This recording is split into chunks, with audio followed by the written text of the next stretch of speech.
Have you ever wondered about the unseen layers of the internet that lurk beneath the surface? Well, let's take a dive into the mysterious realm of the dark web, a place where the light of Google's search engine doesn't shine. It's a part of the internet that's intentionally hidden, eluding standard browsers like Chrome, Safari, or Firefox. Now, the dark web isn't some standalone entity, it's actually a part of the deep web. Picture an iceberg. Above the water, we have the surface web, the part of the internet we all know and love. This includes everything from your favorite cat video to the latest news headlines, all searchable and indexed by search engines.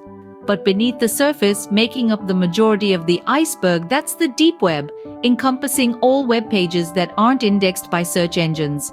And nestled within the depths of this deep web, we find the dark web.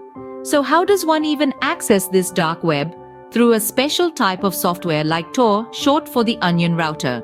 Tor allows users to browse the internet anonymously, bouncing encrypted data around a network of servers worldwide, thereby masking users' identities and locations. It's like navigating through a labyrinth with an invisibility cloak. But don't get the wrong idea. The dark web isn't inherently a lawless wasteland. In fact, it was originally created to protect internet users' privacy and freedom of speech, and it continues to be a haven for activists, whistleblowers, and journalists today. However, its promise of anonymity also makes it a hotbed for illicit activities, from drug trafficking to cybercrime. So now, you might be wondering, if it's so secretive and potentially risky, why does the dark web even exist? The dark web, much like a double-edged sword, has its pros and cons. On one side of the blade, it serves as a sanctuary, a haven for freedom of speech and privacy. This is especially critical in regions of the world where censorship and surveillance are the norm rather than the exception. Activists, journalists, and citizens living under oppressive regimes can use the dark web as a platform to express their views freely, without fear of retribution. It can also provide a secure space for whistleblowers to expose corruption and wrongdoings without revealing their identities. However, this sword cuts both ways. The other side of this blade is riddled with danger and illegality. The very anonymity that makes the dark web a refuge for free speech also makes it a breeding ground for illicit activities. From drug trafficking and illegal firearms sales to cybercrime and black market trading, the dark web has become a virtual marketplace for illegal goods and services. This has led to a significant rise in cybercrime, putting individuals, corporations, and even governments at risk. The crucial point here is, while accessing the dark web in itself is not illegal, many activities carried out there are. It's like walking into a store where some items are legal to buy and others are not. The line between the legal and the illegal can become blurred, and it's easy to stumble into the darker corners without realizing it. So it's important to remember that the dark web, like any tool, can be used for good or ill. It's up to us, the users, to decide how we wield it. Will we use it as a weapon for harm or as a shield to protect our privacy and freedom of speech?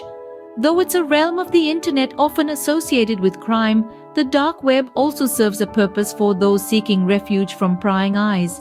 It's a double-edged sword indeed, with potential for both great good and great harm.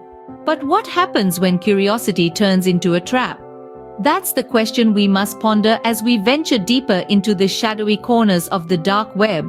It's a place where the unseen dangers are as real as they are unpredictable, and a single misstep can lead to serious repercussions. The dark web is a labyrinth, a place where one can easily stumble upon disturbing content. It's a virtual marketplace for everything illegal, from drugs and weapons to counterfeit money and stolen credit card details. If you're not careful, you might find yourself in the crosshairs of cybercriminals who are always on the lookout for potential victims. But the dangers of the dark web don't stop there. Malware or malicious software is a significant risk. Many sites on the dark web may attempt to download harmful software onto your device without your knowledge. This software could be used to steal your personal information, corrupt your files, or even turn your device into a zombie in a botnet army. It's not just about what you might find, but also about what might find you. Once you step foot into this unseen world, you become a potential target. Cybercriminals can use sophisticated technologies to track your online movements, compromise your security, and exploit your vulnerabilities. Navigating the dark web is akin to walking through a minefield blindfolded. It's crucial to take all necessary precautions if you choose to explore this hidden part of the internet.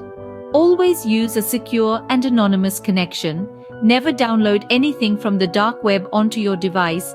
Be aware of the risks and always be on your guard. So while the dark web might seem like an intriguing place to satisfy your curiosity, it's important to remember that it's not a playground. It's a complex realm that requires understanding, respect, and extreme caution. Remember, the dark web isn't a playground for the curious. It's a complex realm that requires understanding, respect, and extreme caution. So, to sum it all up, we've journeyed into the depths of the dark web, understanding its workings, its potential uses, and the lurking dangers. We've shed light on this enigmatic part of the internet, revealing its dual nature. It can be a beacon for those seeking privacy and freedom, yet it can also be a breeding ground for illicit activities. The dark web, shrouded in anonymity, is a tool that can either uphold privacy and freedom or foster illicit activities. The choice of its use lies in the hands of the user.